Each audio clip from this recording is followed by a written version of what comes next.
this video, I'm going to show you how to make the best looking and best tasting cake layers. The first thing I like to do is mix my dry ingredients. So I'm going to take salt and the baking powder and mix it into the flour. Mix it really well so that everything is evenly distributed. The next step is I'm going to cream the butter and sugar.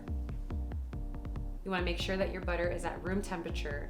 It should still be cold, but really soft to the touch. Get all that butter. I'm going to take the sugar. You want to make sure you lock it into place.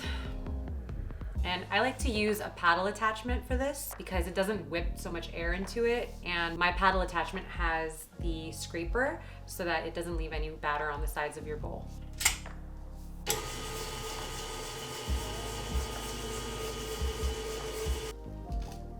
Once your butter and sugar is this light, fluffy texture, we're gonna add in the eggs one at a time.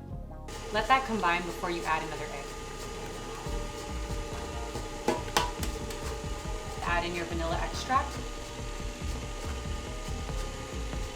Add your vanilla bean paste.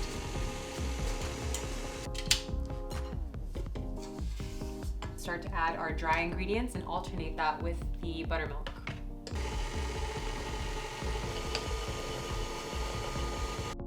Make sure you scrape the sides well because sometimes little clumps of flour can get stuck to the side and you want to make sure that everything really mixes.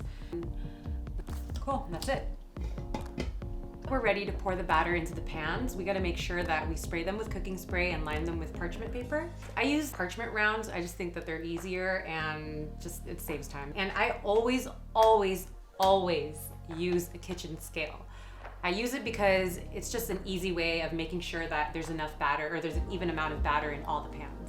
This recipe, it fills about 11 to 12 ounces per pan, so that's what I'm gonna measure out now.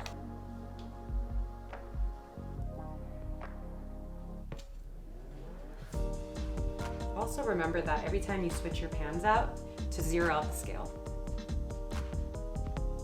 So I have a little bit more batter, so I think I'm just gonna add a little bit more to each pan. Even out the tops.